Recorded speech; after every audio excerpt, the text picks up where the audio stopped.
I am Ferdinand Marcos, and I am the President of the Republic of the Philippines. I stand today on behalf of 110 million Filipinos. Hi everyone, hello universe, it's me again. Shoutout sa inyo mga kababayan. But anyway, meron tayong upload pages, update sa inyo mga best. Ito po ay may sinabi po dito si dating Supreme Court Justice Ascuna mga kababayan, tungkol pa kay Pangulong Marcos Jr. and of course yung dating senador na si Senator Drilon. Meron silang sinabi dito mga besa. Basahin ko po sa inyo. But anyway, today is November 29, 2025. Sabi dito mga kababayan, dito ex-Supreme Court Justice Ascuna thinks Marcos should not resign. O ayan should not resign. Of course naman. Sa totoo lang guys, 101% hindi po magre-resign ang Pangulo kasi alam niya ang makikinabang ang Chikwa, lalo na po kung yung pumalit sa kanya ay pro-China.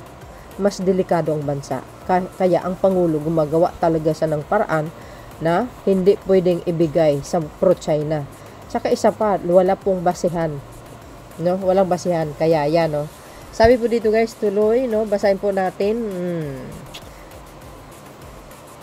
Yan, former Supreme Court Associate Justice Adolfo Ascuna expressed belief that the resignation of President Ferdinand Marcos Jr. would only destabilize the country. Yes. Ayun naman talaga, di ba? Obvious na obvious. Yung galawan ni Sara Duterte, yung mga kampo niya, yung mga kaalyado niya. Oh, sino ba ang gustong mapatalsik ang Pangulo? Di ba? Yung kampo ni Digong, yung mga Duterte. Oh, 'di ba? Anong sabi ni Montolpo? Humingi ng tulong si Sara sa China para pabagsakin ng Pangulo, 'di ba? Oh. Kaya sa obvious na obvious, sino ang nasa likuran ng destabilizer? Oh, pag disturb sa Marcos admin. 'Di ba sila? Obvious na po 'yan. Sabi dito, kasi malaking malaking kaguluhan mga kababayan, maniwala kayo. Oo, magulo. Malaking gulo 'yan pag mag-resign ng Pangulo. Ay nako, ewan ko na lang. In interview on billionaire news channels, On Point awarding winning broadcast journalist Pinky Webb asked Ascuna about the legality of calling for the resignation of President Ferdinand Marcos Jr. and Vice President Sara Duterte. Well, I think Sara na lang ang mag-resign. Total naman, wala naman siya ginagawa. Puro lakwat sa paninira. Gamit ang pera ng taong bayan sa lakwat sa niya kung saan-saan. Di ba? So, dahil dito mga kababayan, sa totoo lang, ang Pangulo hindi talaga mag-resign yan kahit hindi niya sasabihin. Never at never. Alam niya kasi ang maaring mangyayari sa bansa. It's more worse, guys. Sa totoo yan. Ayan. Si Sara dapat mag-resign. Yun ang panawagan natin. Kasi wala siyang kwenta. Di ba? Tamad. Walang nagawa. Walang achievement. It's legal. You know? You can call for the resignation of our highest official. It's the right of the people to call. It could be destabilizing, especially at the time of crisis right now when you need steady governance, Ascuna said. Diba? Wala naman masama yung mag-rally ka, tapos, peaceful rally. Pero alam nyo, kung ako, tatanungin nyo, hindi na guys, kailangan na mag-rally. Bakit? Ginagawa na ng Pangulo yung paraan. Tingnan nyo, may mga nakukulong na, di ba? Sunod-sunod na po yan. At saka isa pa, may nakumpiskang mga pera. Yung mga ari-arian. Ngayon, tinutugis yung mga puganti. Di ba? Di mo na kailangan na mag-rally. Because the president, mga kababayan, ginagawa niya kung ano ang nararapat. Kasi Pangulo po yan Siya po ang nag-umpisa. Sabi niya, di ba? Na siya ang nag-umpisa, kaya tatapusin ko. Sabi niya yan sa video. So, dapat ganun, no? Alam niyo mga kababayan, ang destabilization, no? Okay lang sana kung kung pilay na ika nga ang bansa, wala nang makain ang mga Pilipino, naghingalo ng ekonomiya ng bansa. I think pwede para sa akin. Pero sa pamumuno ni Pangulong Marcos Jr., naku po, tingnan nyo naman ngayon, ang ganda ng takbo ng ekonomiya. Kahit sa kabila ng mga, issue sa flood control, naku, talaga naman, maganda ang takbo ng ekonomiya, mga kababayan. Tingnan namin sa palengke namin nga, mura yung mga bilihin, yung mga bigas, stable pa rin ang presyo. Diba? Di tulad ng mga panahon ni Digong, naku po, 65, 60, naabutan ko yun. Diba? Naabutan natin yung mga ganong klaseng kilo ng bigas. O, hindi na kailangan na mag-rally dapat Ngayon, itong mga destabilization, ito po yung mga tao na talagang ganit sa kapangyarihan. Kasi, isa lang naman yun, di ba? Nalalagay sa alanganin yung mga nila, yung mga kaalyado.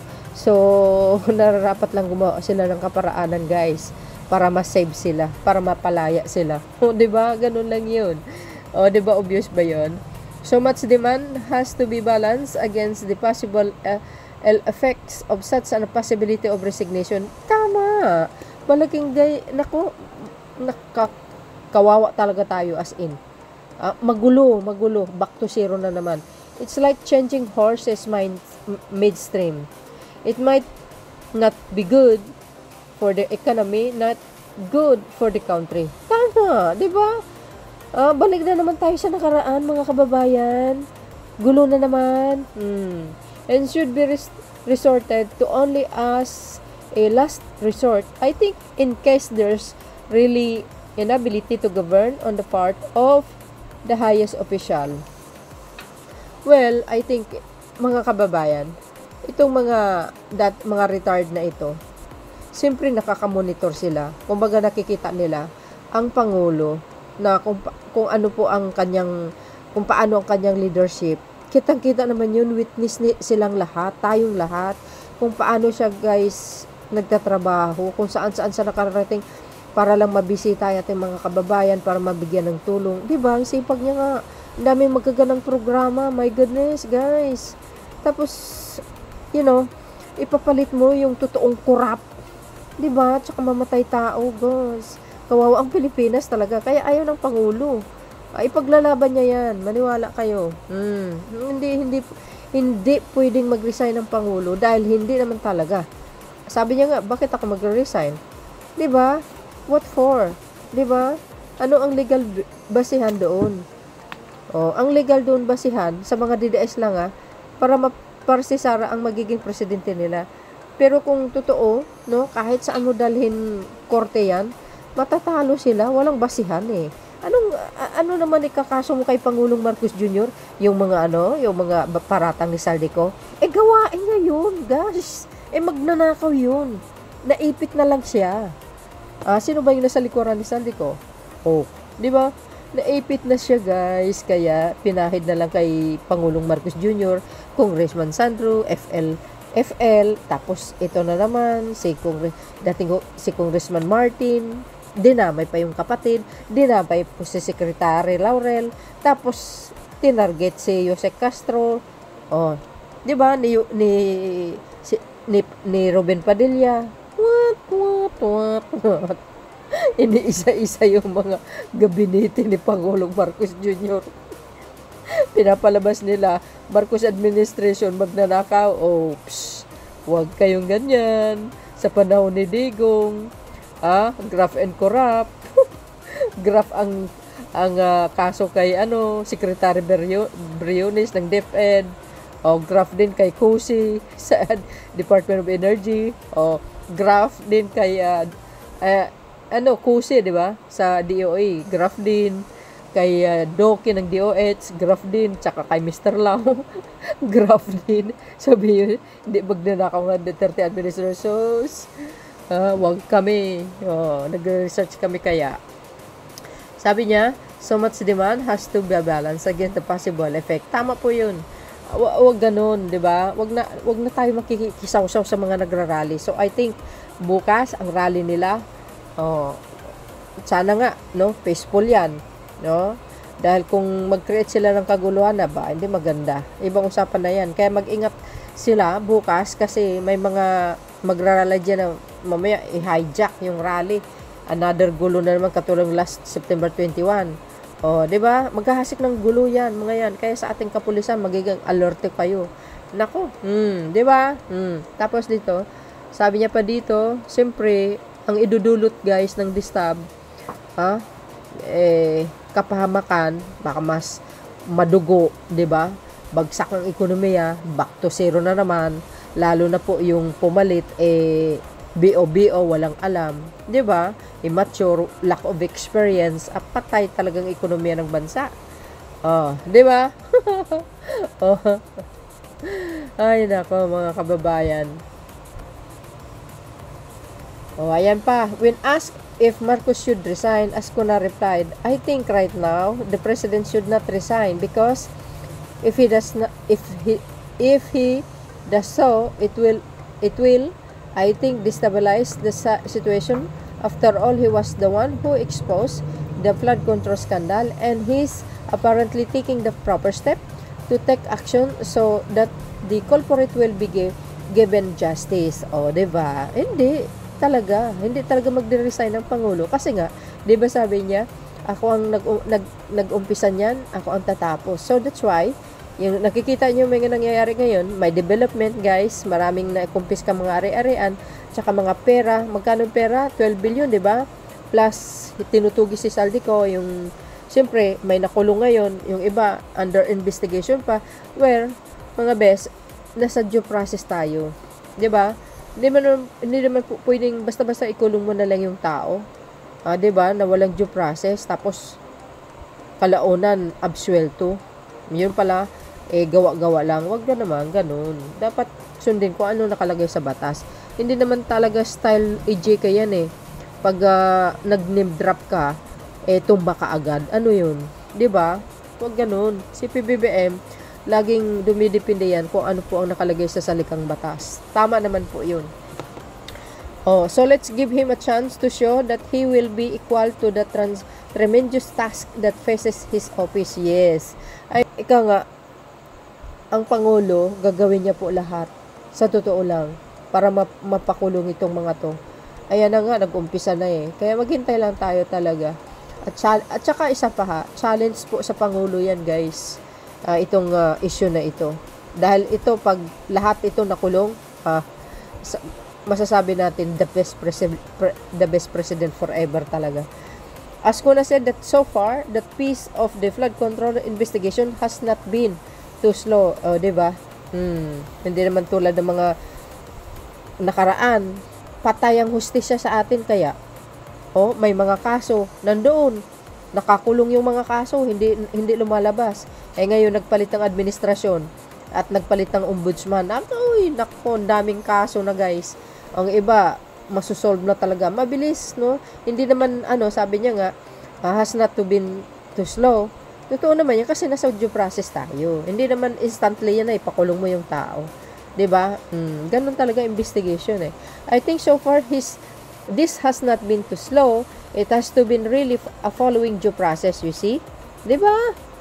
That's why I jokingly tell my children when they say that by Christmas people will be in jail, I said Christmas what year?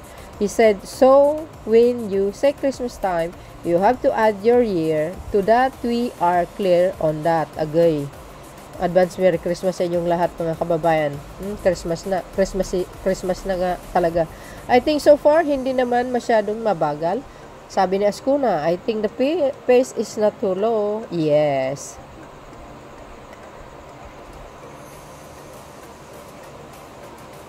So, yun mga kababayan, ano po ang palagay nyo? Totoo yun, no?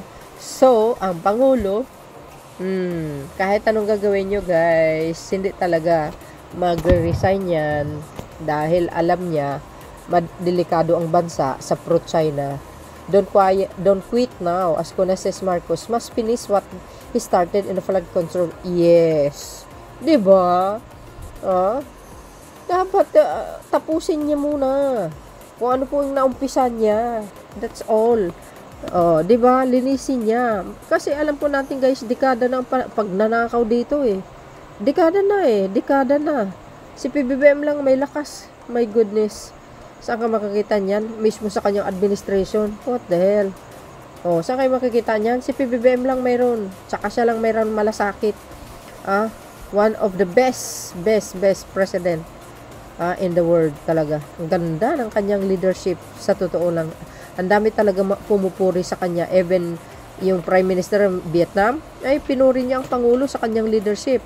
Tayo ngayon, nananatili tayo pangalawa sa fastest growth economy sa buong Southeast Asia, mga kababayan. Hindi talaga tayo nahuhuli sa panahon ni PBBM. Unti-unti tayo nakikilala sa buong mundo dahil sa kanyang leadership. Hindi, totoo yun. Kita naman yan kung paano siya mamuno. O kahit sabihin mo, ito yung iba, anti-Marcos.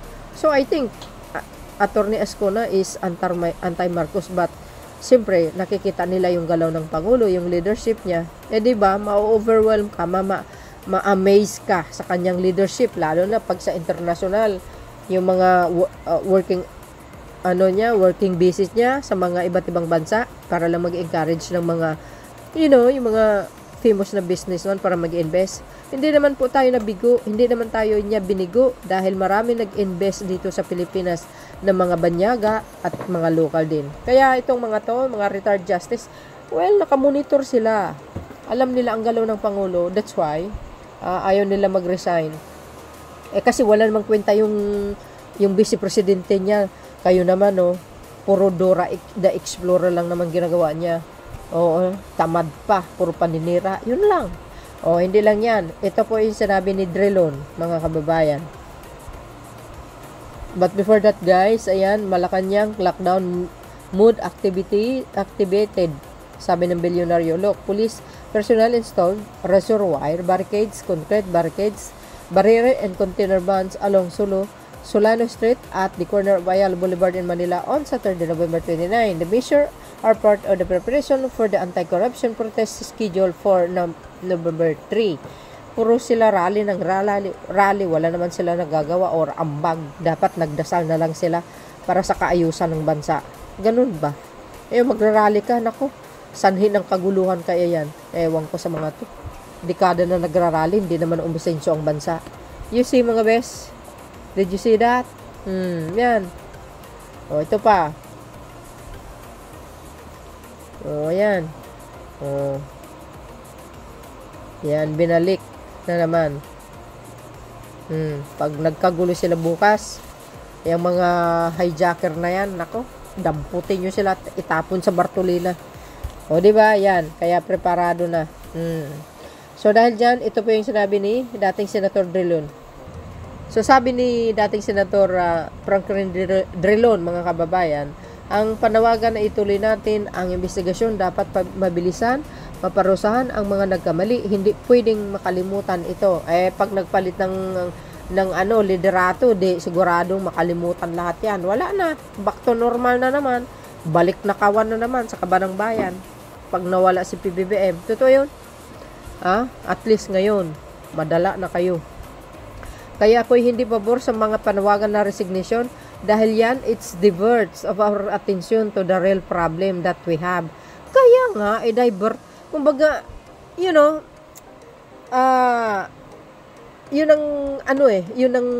black propaganda ng mga DDS. Sa totoo lang, para lang makalimutan yung totoong issue. Diba? Puro panawagan ng resignation. Anong mapapala nyo? Pag nag-resign ng Pangulo, wala na. Back to tayo na naman tayo. Diba? Ang tama yung sinasabi nila, focus lang tayo kung alin ang totoong problema. Diba? Hindi yung magpaparesign sa isang Pangulo. Sus, yun? Para iupo nyo lang yung mga yung mga corrupt nyong mga puon. Ngayon, ginagamit nyo ang basehan. Kasi tumatanggap ng 100 billion ng Pangulo. So, saan ang mga ebidensya nyo? Latag nyo. Madali mag-akusa, mahirap patunayan. Lalo't gawa-gawa lang. Black propaganda ng kalaban yan si Saldico. Dutai yan. Matik na yan. Part ng destabilization. Mga sinasabi niya. Diba? Sabi niya, kaya nga, hindi daw siya pabor, guys. Ang tunay natin na problema ay yung culture of impunity. Wala pong takot sa batas dahil wala napaparusan, sabi ni dating former President Drilon. Nako, sir. Ito maiba tayo ng bahagya. si dating Senator Drilon, sir, alam mo nyo naman pala dekada na po ang nakawan sa Kabanang Bayan, ba't hindi po kayo kumilos? Bakit ngayon lang? Aba, dapat lang sumuporta kayo na no resignation. Kasi tanging si PBBM lang ang may lakas na loob para masugpo itong mga nakawan na dekada pa. No, dekada na. At dekada na si dating Senator Drilon sa Senado. At alam niya siguro ang mga alam niya ang nangyayari sa bansa na kahirapan. Walang esensyo, bagsak ang ekonomiya. Natural, di ba? So, okay naman, maganda naman yung panawagan nila. Kaya pag-pray na lang po natin bukas mga kababayan ang rally nila, kapayapaan, pagkakaisa, walang kaguluhan. Yung mga may plano manggugulo, hadlangan sila ng Panginoon, wag nila ituloy. Protection and safety sa Pangulong Marcos Jr. at saka buong pamilya niya. And of course, pagkakaisa, pagtulungan na lang sa bansang Pilipinas. Thank you guys for watching. See you again on my next upload. Bye bye bye and baboos. God bless Philippines.